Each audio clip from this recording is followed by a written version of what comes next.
Un palier est-il donc franchi par l'Europe et en particulier par l'Allemagne avec l'annonce que cette livraison de chars d'assaut, en l'occurrence allemands, les fameux Léopards, est possible, l'annonce sur LCI, et c'est un scoop qui a eu un retentissement mondial, international, avec cette interview de la ministre des Affaires étrangères. On a dit Magdalena, c'est Annalena Baerbock, la ministre des Affaires étrangères, à Darius Rochebin hier. Le pas est-il franchi? Est-ce que ça signifie que l'Allemagne dit oui? Quel est l'impact de la livraison de ces chars? Est-ce qu'ils vont être des change makers, comme on le dit beaucoup? Combien d'ailleurs de ces chars peuvent être livrés? Est-ce que la France va suivre? Est-ce qu'il faut que la France suive? On va d'abord mettre toutes ces questions à plat, on va démêler le vrai du faux, et puis vous allez nous éclairer. Voici les indispensables avec Fanny Veil. Bonsoir Fanny, le vrai du faux sur cette affaire de chars. Beaucoup de choses ont été dites, beaucoup de commentaires ont été faits ce week-end. Première affirmation, c'est donc fait. L'Allemagne ouvre la porte à la livraison de chars Léopard en donnant son feu vert aux pays qui en sont dotés. C'est ce que déclarait donc Annalena Baerbock, la ministre allemande des Affaires étrangères, à notre ami Darius Rochebin hier soir. J'ai bien compris à quel point ces chars sont importants, nous en sommes pleinement conscients. Et c'est pourquoi, avec tous nos partenaires, nous sommes en cours de consultation. Ce que nous voulons faire, c'est libérer du territoire ukrainien et sauver les vies. Bien entendu, vous avez dit si les Polonais l'envoient, vous ne vous y opposerez pas? Vous m'avez bien compris. Donc l'Allemagne dit oui, le pas est franchi. C'est vrai ou c'est faux? C'est sûr et certain? C'est vrai, mais quand on entend cela, on comprend, oui, nous sommes d'accord pour autoriser la livraison de chars Léopard par les pays qui en ont à disposition. Vous l'avez dit, Annalena Baerbock est ministre des Affaires étrangères. Sa parole engage donc en théorie son gouvernement. Mais oui, il y a un mais. Pourquoi? Parce que quelques instants plus tard, hier soir encore, Boris Pistorius, le ministre allemand de la Défense, a tempéré à la télévision publique allemande. La décision, dit-il, dépend de beaucoup de facteurs et est prise à la chancellerie. En clair, la décision est entre les mains du chancelier Olaf Scholz. Visiblement, il n'avait pas été prévenu. Écoutez Daniel Cohn-Bendit. Elle a pris de court un peu tout le monde. L'incapacité de Scholz de prendre des décisions énerve particulièrement les deux partis de la coalition, c'est-à-dire aussi bien les Verts que les libéraux, et elle a voulu bousculer un peu tout le monde et la situation. Scholz ne peut pas la contredire. Imaginez que Scholz dit non, non, l'Allemagne peut dire non. C'est le scandale total en Allemagne, c'est la diplomatie européenne qui explose et je ne sais pas quoi. Donc, elle a, dans une partie d'échec, elle a trouvé une diagonale qui va directement à la reine. En clair, Olaf Scholz est presque condamné à accepter cette livraison, à moins de déclencher une crise politique en Allemagne. Quand la confirmera-t-il? La demande officielle de la Pologne arrive aujourd'hui sur son bureau. Cette confirmation est donc imminente. Soit une crise politique énorme. Rappelons qu'il y a 3 composantes dans le gouvernement. Le SPD, les sociodémocrates, Olaf Scholz en est issu. Les libéraux, qui sont pour la livraison.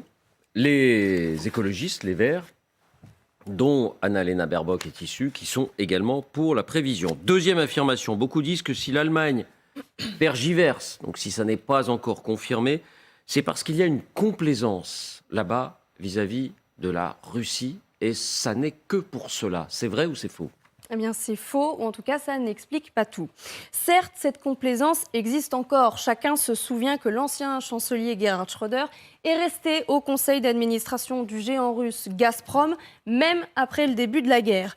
De son côté, Angela Merkel a, elle, longtemps tergiversé avant de renoncer au gazoduc Nord Stream 2 et à la relation privilégiée russo-allemande. Mais il y a autre chose que l'on a du mal à comprendre en France et qui est liée au poids de l'histoire pour l'Allemagne. La dernière fois que Berlin a envoyé ses chars en Ukraine, à l'époque l'URSS, c'était les chars d'Hitler pendant la Seconde Guerre mondiale, avec les atrocités qui s'en sont suivies. Même après 80 ans, cela reste pour l'Allemagne une terrible cicatrice. Deuxièmement, contrairement aux Anglais ou aux Français, les Allemands n'ont pas la force de dissuasion nucléaire et ils craignent la réaction de Moscou, d'où leur réticence à envoyer leurs chars Léopard 2. Écoutez Emmanuel Todd, invité hier soir sur LCI de François Langlais. Que nous-mêmes ne soyons pas capables de retrouver un minimum de sens historique qui nous permette de comprendre ce que signifient des blindés allemands dans les plaines ukrainiennes, si peu de temps finalement, pour un historien de la longue durée, après la Deuxième Guerre mondiale. Je ne comprends pas l'idée que l'urgence pour nous, Européens, c'est de relancer l'Allemagne dans un affrontement direct avec la Russie. Ça me paraît complètement irresponsable. Donc je crois qu'il faut comprendre les Allemands et chaque fois qu'ils résistent sur l'envoi de ces chars, les soutenir. Enfin, il y a l'opinion allemande et celle notamment de l'Est de l'Allemagne qui n'a pas du tout le même regard sur la Russie. Écoutez. Il y a aussi le poids de l'opinion publique de l'Allemagne de l'Est, qui pendant des décennies a été un peu quand même sous la domination communiste et qui aujourd'hui encore, pour une partie d'entre elles, se sent mal à l'aise dans la RFA et vote pour le Front de gauche, des partis de gauche. Donc il y a quand même ces molles de résistance qui se retrouvent d'ailleurs au SPD, qui sont quand même très particuliers et qui font que oui, l'Allemagne met beaucoup de temps à changer. Cela dit, l'idée de la livraison semble faire son chemin. Selon un récent sondage, 46% des Allemands étaient pour l'envoi de ces chars, alors qu'ils étaient seulement 38% il y a 15 jours. Troisième affirmation, même si les pays qui ont acheté des chars Léopard à l'Allemagne ont le feu vert de l'Allemagne pour les livrer, ça ne représenterait pas grand-chose. C'est vrai ou c'est faux? Eh bien, c'est plutôt faux. La Pologne se dit prête à en livrer 14. Le Danemark, qui lui aussi a des léopards, se dit prêt également à en livrer 14.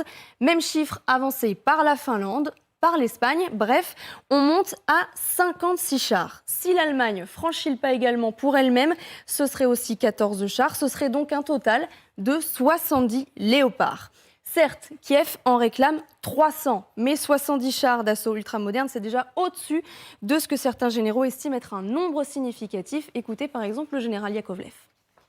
Si on en donne 12, on casse les pieds aux Ukrainiens. C'est symbolique, c'est bien, on est content. Mais on leur casse les pieds plus qu'autre chose. À partir de 40 ou 50, ok, ça a un véritable impact. Quatrième affirmation, la France va donc elle aussi livrer des chars d'assaut, en l'occurrence des chars Leclerc, à l'Ukraine, si, encore une fois, l'Allemagne confirme qu'elle donne son feu vert. C'est vrai ou c'est faux? Eh bien là, David, c'est impossible de se prononcer pour l'instant, mais c'est possible. Écoutez les conditions rappelées hier soir par Emmanuel Macron. Pour ce qui est des Leclerc, j'ai demandé donc au ministre des Armées d'y travailler. Rien n'est exclu et cela s'apprécie en effet collectivement et au regard de 3 critères, que ce ne soit pas escalatoire. La deuxième, c'est que ça puisse apporter un soutien réel et efficace à nos amis ukrainiens. Et pour ça, il faut prendre la réalité des capacités, le maintien en conditions opérationnelles et les délais de formation. Troisième critère, c'est de ne pas affaiblir nos capacités propres de défense, en particulier de nos structures critiques. Or, ce sont précisément ces 2 derniers points qui posent problème. Former les soldats ukrainiens à l'utilisation du Leclerc, cela prend des semaines, mais c'est la même chose pour le Léopard. Par ailleurs, la France dit n'en avoir qu'en petite quantité et vous l'avez entendu, en livrer une douzaine ne rimerait pas à grand-chose. Dernière affirmation, et là on revient sur les craintes allemandes ou françaises. La livraison de chars d'assaut occidentaux, européens, est une ligne rouge pour Moscou. Ça déclencherait... Bon, c'est vrai ou c'est faux?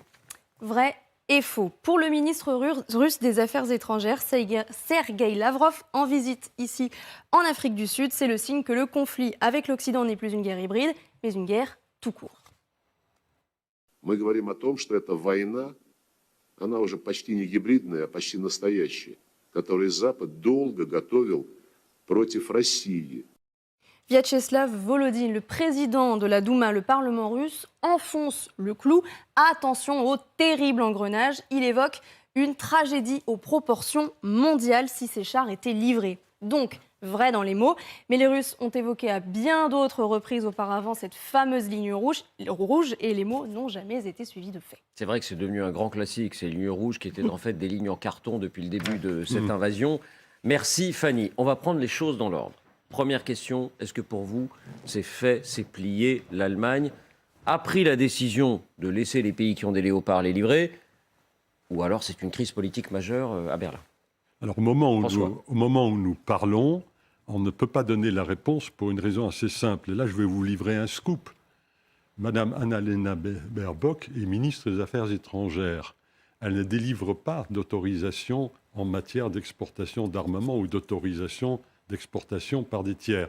En France non plus, j'ajoute tout de suite, ce n'est pas le ministre des Affaires étrangères, c'est le Premier ministre. Sauf qu'on n'imagine personne en France, au Quai d'Orsay, dire oui, nous donnerons un feu vert, alors que ça n'est pas vrai. Précisément, ce n'est pas elle qui décide. Donc, la décision a été prise ce matin en Allemagne de réunir le Conseil national de sécurité qui est présidé par le chancelier. Et en principe, le chancelier va être obligé de tirer les conclusions de la dite réunion. Je n'en ai pas le résultat. Peut-être que les dépêches de presse les donnent, je n'en sais rien. Mais voilà où on en est. Absolument rien n'est fait. Mais imaginons, pardon François de vous interrompre, que la décision soit négative. Ça entraîne immédiatement la démission, on imagine, d'Annalena Baerbock. C'est plus compliqué que ça. Parce que pour que les chars ne partent pas, ou que les chars polonais ne soient pas autorisés à partir, il suffit très exactement de ne rien faire. Puisqu'il suffit de ne pas délivrer une autorisation. Et donc, ce serait à Mme Baerbock, à ses amis verts, et à FDP, la CDU dans l'opposition, de décider ou non s'il s'agit de faire éclater la coalition. C'est une coalition. Le chancelier ne peut pas tout simplement dire Annalena, je ne veux plus te voir, t'es viré. C'est pas comme ça que ça se passe. C'est les Verts qui arrivent en délégation à la chancellerie et qui disent ah, monsieur le chancelier, c'est très dommage, mais vous n'avez plus de coalition. T'es viré. Je ne sais pas ce que demain. Ce que l'Allemagne. Ce qui se dira. Ce qui se fera en Allemagne. C'est pas comme en France. Ce soir ou demain. Ce n'est vraiment pas comme en France. Et les déclarations de Mme Baerbock hier soir valaient effectivement le déplacement, 3 étoiles au Michelin du scoop, ça c'est un fait. Mais en l'occurrence, elle n'était pas habilitée. Oui, Dominique. Là, nous sommes bien d'accord, on parle des chars, non pas de l'Allemagne, mais des chars des autres pays qui demandent l'autorisation à l'Allemagne de les exporter. Le chancelier, vendredi, a dit « si on me le demande, je ne m'y opposerai pas ». Il l'a déjà dit, lui. Je me souviens très bien. Le chancelier a dit « je ne m'y opposerai pas ». Donc c'est plié. Ben, attendez, on verra la réunion dont parle François Hesbourg. Mais ce que je veux dire, c'est que la ministre des Affaires étrangères a dit ce qu'elle avait à dire après que le chancelier ait dit « je ne m'y opposerai pas ». Première remarque. Deuxième remarque, les Polonais, eux, aussi ont annoncé « même si on n'a pas l'autorisation, on les livrera quand même ». Donc il y a quand même une C'est possible. C'est possible. Alors, légalement, non. Mais ils peuvent très bien le faire. Mais légalement, non. Ça serait une espèce Ça ouvre un d'explosion, conflit avec Berlin. Ça serait, oui. Mais ce qui m'amène à dire que la pression sur le chancelier va probablement le conduire à confirmer ce qu'il a déjà dit, je ne m'y opposerai pas, et donc peut-être à prendre une décision dans ce sens-là. Et les autres pays... Finlande, Espagne, Danemark et Pologne. Les Ukrainiens ont dit, nous, de toute façon, on va déjà envoyer des équipages en Pologne pour se former sur les léopards. Ils ont anticipé. Ils anticipent.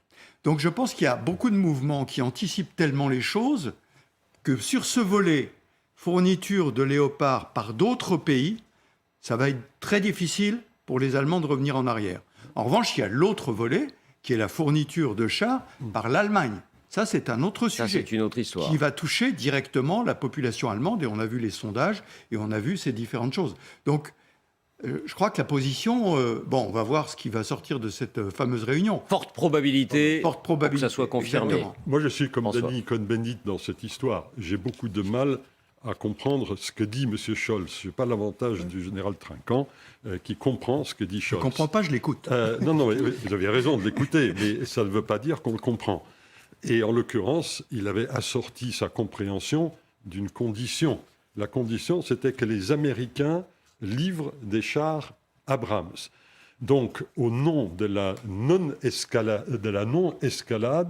il allait ajouter des chars aux chars. Des chars allemands aux chars américains. Ça, c'était pour les livraisons par l'Allemagne elle-même. Non. C'était pour les pays clients aussi. C'était lors de la réunion du groupe de Rammstein, le groupe des 50 et quelques pays qui aident l'Ukraine, qui a eu lieu en Allemagne il y a quelques jours, il y a 3 jours. Et la grande surprise des Alliés, justement, était que Scholz ou Pistorius, le ministre de la Défense, n'ont pas annoncé ce que vous évoquez. Là, ils n'ont pas dit « Ah oui, mais il n'y a pas de problème pour les Polonais, les Norvégiens, les Danois, les Finlandais, les Espagnols, les Autrichiens, les Hongrois, les Suisses, et ainsi de suite. Il y a 12 pays membres de l'OTAN et de l'Union européenne qui ont des léopards en plus de l'Allemagne. Bon, on sera fixé en tout cas, donc peut-être ce soir. Et le risque est très élevé au plan politique en Allemagne aujourd'hui. M. Scholz s'est mis dans une situation que Danny Cohn-Bendit a parfaitement résumée. Galia et Vincent, je vous donne la parole dans une seconde. Mais point très important aussi, si le feu vert est donné, ou en tout cas s'il n'y a pas d'opposition à ce que la Pologne, le Danemark, la Finlande, l'Espagne livrent leurs chars léopards allemands, est-ce qu'à partir du moment où on arrive à une cinquantaine, une soixantaine ou 70 chars, c'est effectivement, d'un point de vue militaire, important pour l'Ukraine? C'est forcément plus que zéro. C'est un régiment de blindés qui va pouvoir mener une offensive. Ça fait un régiment quand on a 60. Globalement, aujourd'hui, un régiment, c'est 50. Moi, j'ai commandé un régiment de 70 chars. Donc, vous voyez, on est à peu près dans cette norme-là. Ce que je veux dire, c'est qu'au-delà du blindé, donc lui-même, qui est performant, hein, Léopard 2, il n'y a pas de doute, des équipages qui seraient bien formés pour le faire, il y a l'emploi que l'Ukraine en fera. C'est-à-dire, si vous voulez, si vous envoyez les chars sur la ligne Maginot, ça n'a pas beaucoup d'effet. Si vous les envoyez dans les Ardennes, vous voyez, pour prendre un exemple historique, ça a un effet. Donc, il y a cet aspect-là. On peut estimer qu'ils seront bien conseillés. Mais non, mais même pas. Vous savez, je crois que pour avoir eu des retours d'expérience de beaucoup de gens sur l'armée ukrainienne, ne croyons pas que tout est dicté par les Américains. C'est faux. Ils sont très capables, très capables. Simplement, sur les chars, je reviens 2 minutes sur les chars allemands fournis à l'Ukraine et sur le pendant américain. Je trouve que de la part des Allemands, c'est très bien joué. Je rappelle que la dernière fois que les Français ont annoncé des M10RC, tout de suite après, les Américains et les Allemands ont annoncé des Marder et des Bradley. Et là, c'est pareil. On dit, attendez, nous, on a bien des chars, mais les Américains aussi, parce qu'il faut les mouiller, les Américains. Or, la réponse américaine, sur ce plateau l'autre jour, quelqu'un intervenait en disant « Oui, mais c'est compliqué, logistique ». Mais je dis, ça, c'est de la daube, pardonnez-moi. Les Américains ont des M1 qui sont stockés à Ramstein, qui pourraient très bien être donnés aux Ukrainiens. Des Abrams, l'équivalent des Abrams. C'est des Abrams. Qui pourraient très bien être donnés de la même façon. Donc, en revanche, les Américains, pour des raisons politiques, un peu comme les Allemands, ne veulent pas que les chars américains se retrouvent face à des chars russes. Parce qu'ils ont peur d'être engagés dans une escalade. Ils sont dans une position un peu difficile politiquement. Voilà. Vincent, votre regard sur ces D'abord, l'opinion allemande, si l'on en croit les sondages d'opinion, elle bouge. C'est-à-dire qu'il y a eu le premier sondage du Bild am Sonntag, donc cet hebdomadaire, c'était le 8 janvier. On avait 38% pour la livraison, 50% contre. Ce que nous donnait Fanny. Et le dernier sondage, 10 jours après, ARD, donc une chaîne de télévision, 46 pour, 43 contre. Alors un peu too close to call, comme on dit lors des élections américaines. C'est très partagé, mais il semble que les lignes bougent. Deuxième observation, j'ai croisé un haut responsable français, voilà quelques heures, qui disait ceci, grosso modo. On ne peut pas non plus faire de procès outrancier à l'Allemagne, laquelle revendique au passage, je vous le rappelle, le statut de deuxième fournisseur d'aide militaire à l'Ukraine. Derrière les États-Unis. Absolument, parce que dans la période d'après-guerre, on a voulu une Allemagne moins militarisée possible, la plus neutre possible. En gros, on voudrait que Berlin exporte des armes dans des pays en paix, lesquelles armes seraient stockées dans des hangars. Donc, si vous voulez, il faut un peu nuancer. Et puis, un troisième... Pardon, Vincent, là-dessus, sur ce point, faut-il accabler l'Allemagne pour ses tergiversations, pour sa peur? Regardez la une de cet hebdomadaire à grand tirage polonais, qui s'appelle, je cherche son nom... W. Prost. W. Prost. La politique de l'autruche. Oui, mais... C'est un dessin amusant d'ailleurs. Donc pour vous, c'est injuste. Non, mais c'est le même magazine. Avant la visite du trio Draghi l'italien, Macron le français, Scholz l'allemand à Kiev, visite tardive, j'en conviens, avait à la une un dessin du même acabit où vous aviez un téléphone. D'un côté du combiné, vous aviez Poutine dans un bain de sang, au sens strict du terme, ils se baignaient dans du sang, et de l'autre côté, vous aviez les irrésolus, Scholz et Macron. Donc on ne peut pas dire que ce soit la nuance qui soit la ligne éditoriale majeure de Il est injuste, hebdomadaire. donc ce dessin est injuste pour vous. Je le trouve excessif. Bon. Et puis non, le dernier point ce que je voulais souligner, parce qu'il me semble important, c'est que au-delà en quelque sorte de l'effet de seuil, à partir de combien de chars lourds ça devient significatif en termes de rapport de force, il y a la question du symbole, c'est-à-dire que tout ce qui peut accréditer la thèse moscovite, c'est-à-dire que l'Occident est divisé, il va se fracturer au fil des mois, etc., est une bonne nouvelle pour Poutine. Et donc, à l'inverse, tout ce qui va dans le sens d'une sorte de décision coalisée, ordonnée et discutée, eh bien, en quelque sorte, anéantit ce qui reste l'un des fantasmes majeurs du Kremlin. Bon, Galia, votre analyse à vous. Je voudrais juste ajouter quelque chose à propos de la ligne rouge. Après cette réunion à Ramstein, qui n'a pas apporté les résultats complètement, les résultats escomptés sur les chars, il y a eu quand même des articles dans la presse russe qui disaient au contraire que maintenant l'Occident a totalement démontré que c'est une énorme coalition qui se bat contre la Russie et qu'il faut comprendre cette réunion à Ramstein comme le début, en quelque sorte, de guerre totale. J'ai regardé hier les nouvelles, enfin le journal télévisé de la première chaîne russe, première chaîne comme chez nous, TF1. Et le plus grand sujet, une grande partie donc de ce journal était consacrée à montrer que les parallèles entre l'Allemagne nazie et l'Europe d'aujourd'hui, et sous toutes les sauces, pour voir que, d'une part, prouver une fois de plus que les Ukrainiens sont bien des nazis, que les pays qui les supportent sont aussi des pays nazis qui n'ont pas été dénazifiés après la Seconde Guerre mondiale, et c'était image par image, séquence vidéo par séquence vidéo,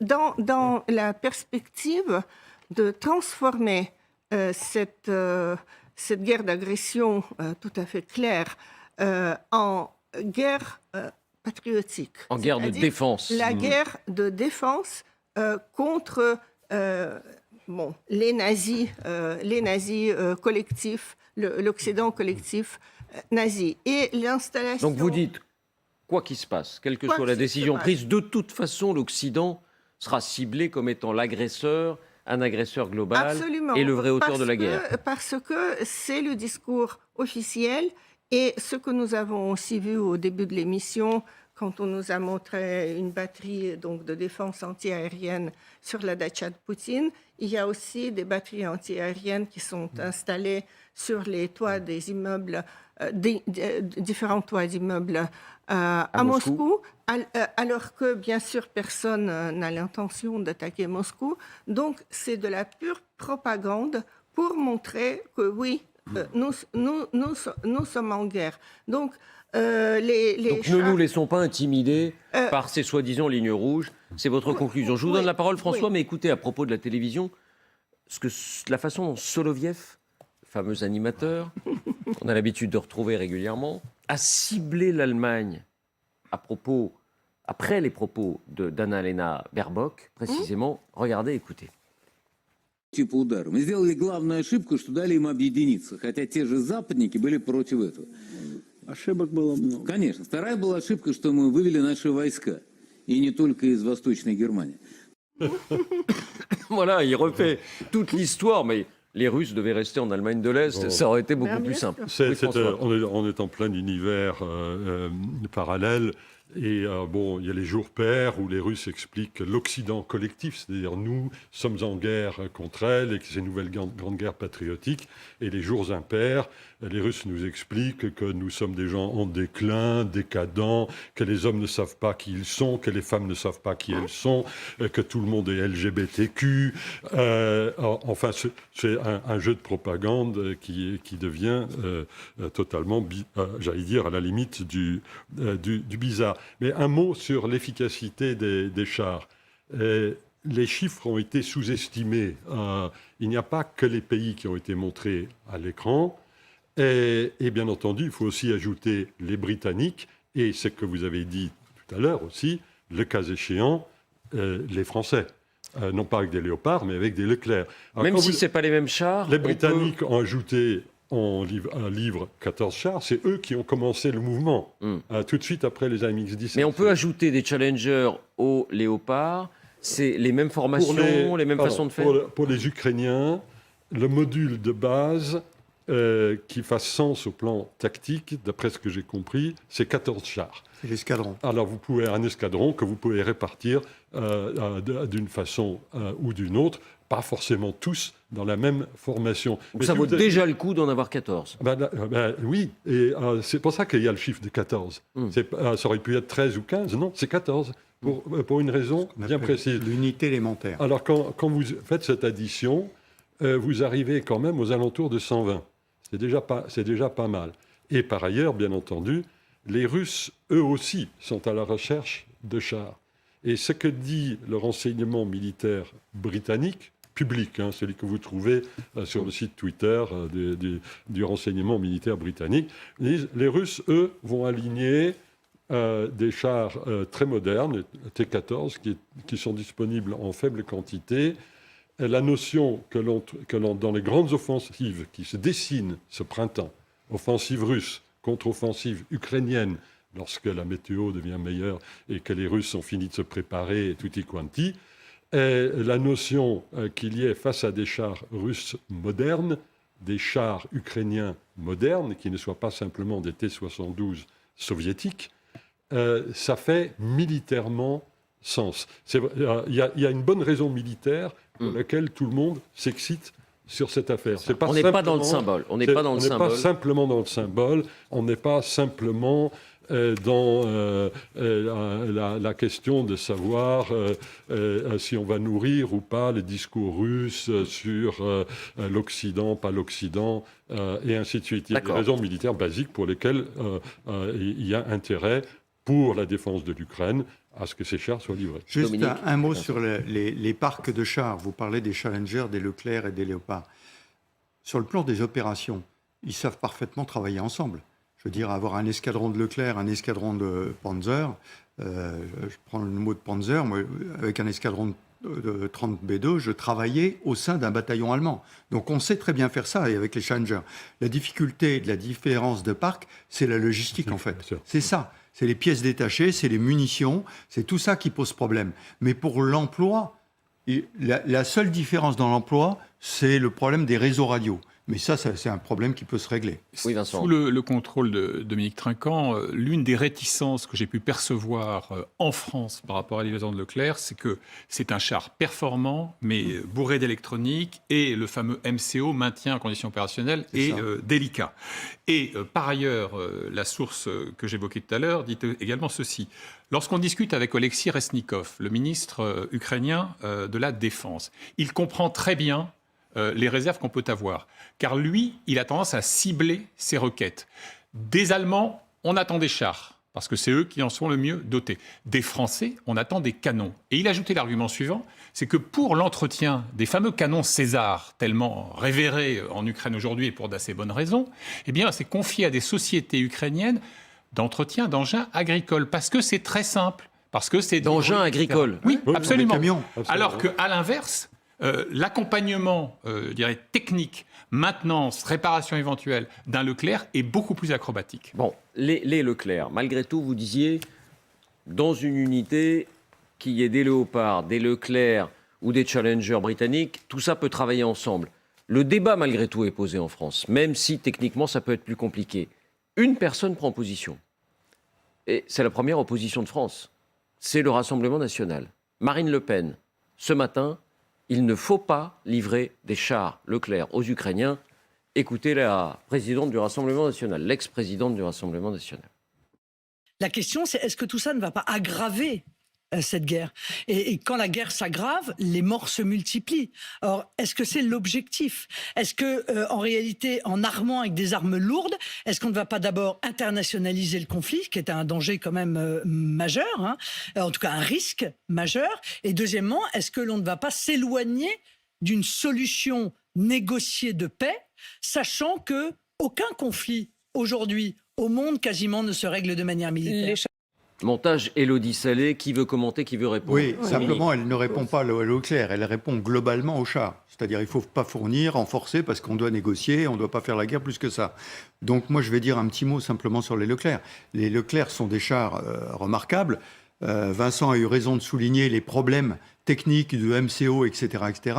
Et je pense que la participation d'un escadron de Leclerc français a plus un objectif politique pour y aller avec les Allemands, pour inciter les Allemands à y aller, que vraiment pour la plus-value du Leclerc, qui est certainement le meilleur char, mais que nous avons en nombre limité.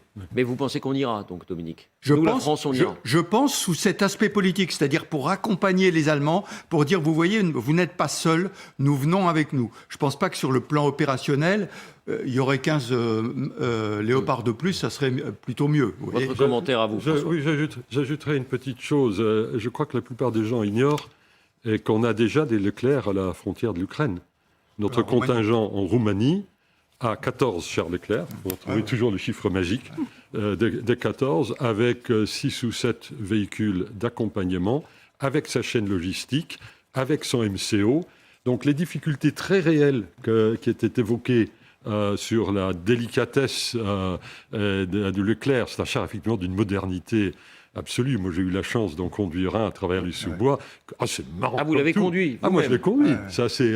Vous étiez aux commandes. C'est géant. Et François, c'est pas Dominique Trinquant qui va me démentir. Entre la MX-30 B2 et le Leclerc, ce sont deux univers totalement. Et vous avez tiré? Non, je n'ai pas tiré.